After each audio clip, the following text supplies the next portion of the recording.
പക്ഷെ ഉർവശി, ജീവിതം പഠിക്കാൻ നീ തയ്യാറാണെങ്കിൽ ഇപ്പൊ നിനക്ക് പഠിക്കാനുള്ളതൊക്കെ ആയിട്ടുണ്ട്. പണത്തിന്റെയും അധികാരത്തിന്റെയും പിന്നാലെ പോയാ എന്താ സംഭവിക്കാന്ന് വ്യക്തമായിട്ട് നിനക്കറിയാം. നീ ആഗ്രഹിച്ചതുപോലെ എല്ലാം നേടിത്തന്നില്ലേ നിന്റെ ഭർത്താവും മോനും കൂടി? ചേച്ചി പേടിക്കണ്ട, അവനെ നമ്മൾ ഇവിടുന്ന് കൊണ്ടുപോകും.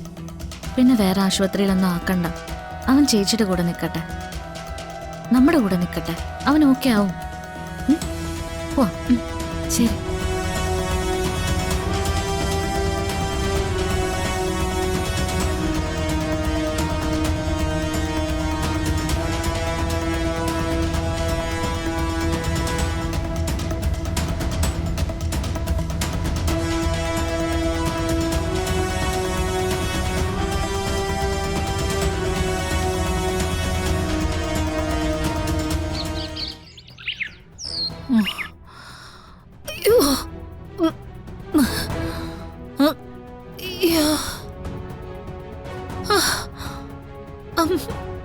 അയ്യോ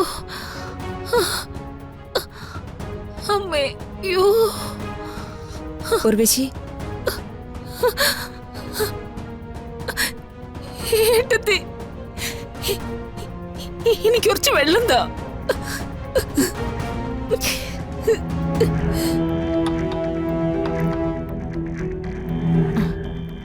പതുക്കെ.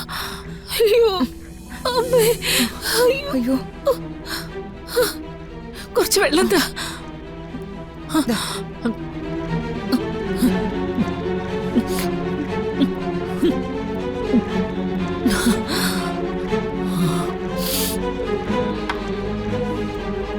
നീ എന്താ താഴെ? ഇവിടുന്ന് വീണതാ. എഴുന്നേറ്റ് അങ്ങോട്ട് കിടക്കാൻ പറ്റുന്നുണ്ടായിരുന്നില്ല. ഞാൻ കരുതിയത് ഇനി ആരും അങ്ങോട്ട് വരില്ലെന്നാ. ഞാനിവിടെ കിടന്ന് ചാവുന്ന. എന്നോടും പരമേശ്വരനോടും മക്കളോടും ഒക്കെ നീ കാണിച്ച ക്രൂരത മറക്കാൻ പറ്റില്ലല്ലോ. പക്ഷേ പട്ടിണി കിടത്തുന്നതും കൊല്ലുന്നതും മാന്യമായിട്ടുള്ളൊരു പ്രതികാരത്തിന്റെ വഴിയല്ലല്ലോ. നീ കുറച്ച് ഭക്ഷണം കഴിക്ക്.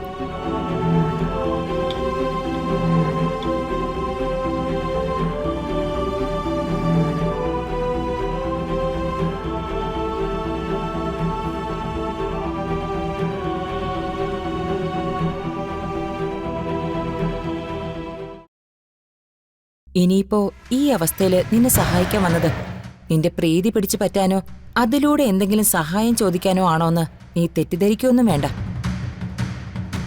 എത്ര ദുഷ്ടത കാണിച്ചാലും അസുഖം വന്നൊരാൾ ഇങ്ങനെ കിടക്കുന്നത് എന്നെ കൊണ്ട് സഹിക്കാൻ പറ്റില്ല. മാറണോ വേണ്ടോന്നൊക്കെ നീ തീരുമാനിച്ചോ. അത് നിന്റെ ഇഷ്ടമല്ലേ. പക്ഷെ ഉർവശി, ജീവിതം പഠിക്കാൻ നീ തയ്യാറാണെങ്കിൽ ഇപ്പൊ നിനക്ക് പഠിക്കാനുള്ളതൊക്കെ ആയിട്ടുണ്ട്. പണത്തിന്റെയും അധികാരത്തിന്റെയും പിന്നാലെ പോയാ എന്താ സംഭവിക്കാന്ന് വ്യക്തമായിട്ട് നിനക്കറിയാം. നീ ആഗ്രഹിച്ചതുപോലെ എല്ലാം നേടിത്തന്നില്ലേ നിന്റെ ഭർത്താവും മോനും കൂടി? പക്ഷേ ആ നേട്ടം നേടിയ അന്നു മുതല് മനസമാധാനം എന്താന്ന് നീ അറിഞ്ഞിട്ടുണ്ടോ ഉർവശി? ഒരു ദിവസം നീ നേരെ ചൊവ്വയൊന്നും ഉറങ്ങിയിട്ടുണ്ടോ? അഹങ്കാരമൊക്കെ ഒന്ന് നിലത്തിറക്കി വെക്ക്.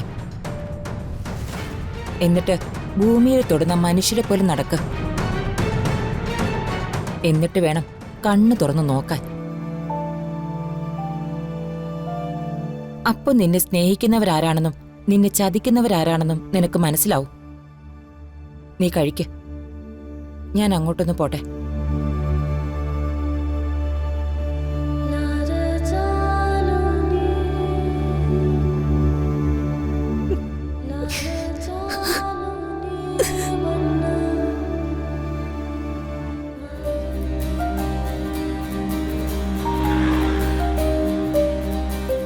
വേഗം നടക്കേച്ചി, എന്നിട്ട് വേണം ഭക്ഷണം എടുത്ത് പുറത്തു പോവാൻ. ഇനി ചെന്നെല്ലാം സെറ്റ് ചെയ്ത് ഇറങ്ങുമ്പോഴേക്കും ഒരുപാട് വൈകില്ലേ മോളെ? അത് കുഴപ്പമില്ല, എല്ലാരും കൂടി ഉണ്ടല്ലോ. പിന്നെ ചേച്ചി, നമ്മൾ പോയ കാര്യത്തിനെ കുറിച്ച് ആരെങ്കിലും എന്തെങ്കിലും ചോദിച്ചാല് ഞാൻ വന്നിട്ട് അവരോട് പറഞ്ഞോളാം. ചേച്ചി ഒന്നും പറയാൻ നിൽക്കണ്ട.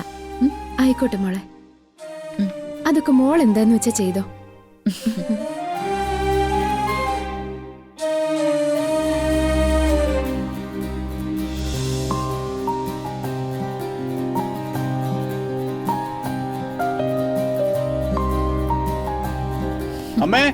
ഇത് കൂടി എടുത്തോട്ടോ. ആ താനിതിപ്പോ വന്നു. ഞാൻ വന്നതേ ഉള്ളൂ. ഇതൊക്കെ ആരാ സെറ്റ് ചെയ്തേ? ഞങ്ങൾ എല്ലാരും കൂടി അങ്ങനെ സെറ്റ് ചെയ്തു. അല്ലെങ്കിൽ വന്നു കഴിഞ്ഞിട്ട് താൻ കിടന്ന് ഓടണ്ടേ? മോളെ, ഇതെല്ലാം ചെയ്തതിന്റെ മെയിൻ ഉത്തരവാദി ദാ എന്റെ കൂടെ വരുന്ന ആളാ. ആഹാ, മുത്തശ്ശിയോ? മുത്തശ്ശിയോട് വിശ്രമം വേണമെന്നല്ലേ ഡോക്ടർ പറഞ്ഞിരിക്കുന്നേ? ഈ പറയുന്ന ഡോക്ടർ അയാളുടെ വീട്ടിൽ പണിയൊന്നും എടുക്കില്ലേ? അത്യാവശ്യം എന്തെങ്കിലും അങ്ങോട്ടോ ഇങ്ങോട്ടോ നീക്കി വെക്കുന്നതിനെ അല്ല പണിയെടുക്കാന്ന് പറയുന്നത്. കേട്ടല്ലോ. കഠിനമായ ജോലികളൊന്നും ചെയ്യില്ലെന്നാ. അതാദ്യം മനസ്സിലാക്കുക. പിന്നെ ന്യായീകരിക്കാൻ പോയാ കണിമംഗലത്തെ ജയഭാരതിയെ വെല്ലാൻ ആരും ഇല്ലല്ലോ. വിട്ടുകളയടി. അല്ലാണ്ട് എങ്ങനെയാ ഒരു മനസ്സമാധാനം ഉണ്ടാവുക? എടോ, താൻ ഇനി വൈകിയിരുന്നെങ്കിലേ ഞാൻ ചിലപ്പോ ഈ ഫുഡ് എടുത്ത് പുറത്തു കൊണ്ടുവന്നേനെ. എന്നിട്ടത് എവിടെ കൊണ്ടുപോയി കൊടുക്കുമായിരുന്നു? ആ, അത് പിന്നെ തന്നെ ഫോണിൽ വിളിച്ച് ലൈനിൽ നിർത്തിയാ ഈസി ആയിട്ട് ചെയ്യാവുന്ന കാര്യമല്ലേ ഉള്ളൂ. അങ്ങനെ ഒരു തവണ പോയിരുന്നെങ്കിൽ പിറ്റേ ദിവസം സ്ഥിരമായിട്ട് പോവായിരുന്നു അല്ലേ? ആ ആഗ്രഹം ഭഗവാന് പോലും ഇഷ്ടപ്പെട്ടില്ല. അതുകൊണ്ടാ കൃത്യസമയത്ത് എന്നെ ഇവിടെ കൊണ്ടുവന്നാക്കിയത്. മോള് പോയ കാര്യം എന്തായി? ഇപ്പൊ പറയുന്നത് എന്താ ശരിയാവില്ല അമ്മേ. ഞാൻ ഈ ഭക്ഷണമൊക്കെ കൊടുത്തു വന്നിട്ട് ഡീറ്റെയിൽ ആയിട്ട് പറയാം.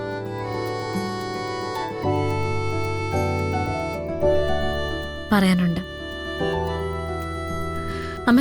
ഞാൻ പോയിട്ട് വരാം.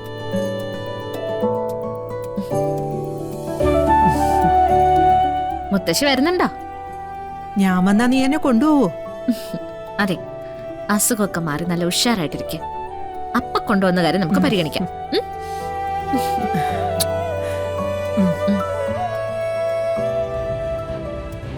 അമ്മ പോട്ടെ.